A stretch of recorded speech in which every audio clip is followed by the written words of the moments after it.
my fellow Americans. It is with deep gratitude and also deep emotion to have the privilege of being with you today,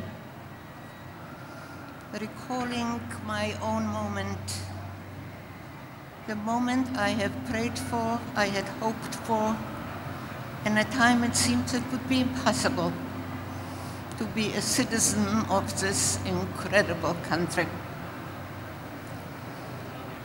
On this very day, strangely, and those of you who know my books will know, on the 29th of January of 1945, I was part of a march called the Death March throughout Germany into Czechoslovakia. Of the 4,000 young girls who were on that march, fewer than 120 survived. We were liberated on May 7th. The first American to enter our camp was a young, very handsome lieutenant. The night before, we had been imprisoned in an empty bicycle factory, onto which a time bomb was attached to destroy us. In the morning, when it started to rain, obviously the bomb never went off. I saw what seemed an incredible mirage, a strange car coming down a gentle hill. On its hood, no longer there is swastika, but the white star of the American army. Two men in strange uniforms sat in that vehicle. One came running toward me.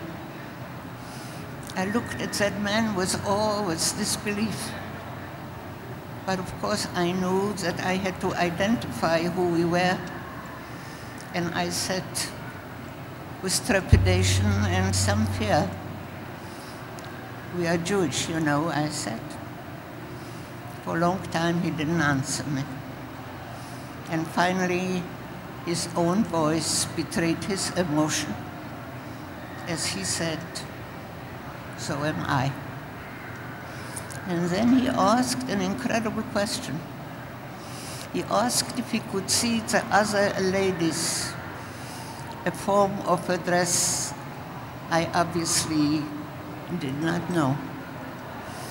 I told him that most of the girls were inside, too ill to walk. He asked me to come with him. And by doing this, did something which at first I didn't understand. And when I understood it, I could not believe it.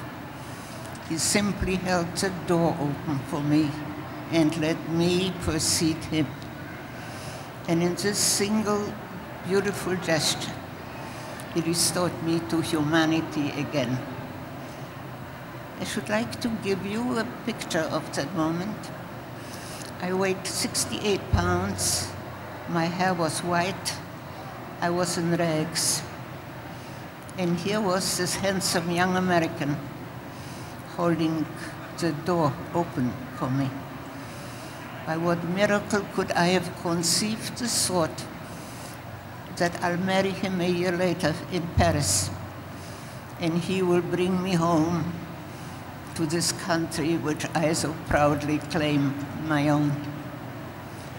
I love this country with a love that only one can understand who has been homeless and hungry for as long as I have been. You have come here. You have come here with your own dreams. And each of you, I know, has an incredible story. All I can tell you, that nothing in my imagination could have matched what this beloved country has given to me. I have had the privilege since I came here in 1946 to work on many causes so dear to our hearts. But I felt the most important and only thing that I wish to leave behind is to tell you, the young people here, of the pride, of the distinction, of the greatness that you should feel to be a part of this country. To pay back with your brains and with your feeling hearts for what this country will be giving to you. You are the messengers to a time I shall not see, but I am sure and I pray that you will be the ones who will carry forward the greatness, the dream, the miracle, how this country was born, to embrace all from everywhere who have been abused, who have been homeless, who have been hungry, who have been without rights. This is what the United States of America is to all of us. May God bless you on your journey forward. And looking at you, I wonder that perhaps amongst you is someone whose child would once again be the president of our noble and wonderful country. There are so many things I would like to share with you, particularly the young people. I wanted to tell you because I know that you, the teens of this country, admire so much. For instance, our movie stars, all those things we call our idols. I have had the privilege, as Your Honor has mentioned, to get the Oscar on behalf of my life story many years ago. And the young people here always ask me, what does it feel like to be standing in Hollywood holding an Oscar in your hand? It was very nice, but it was not the greatest moment of my life. I can tell you where my thoughts were.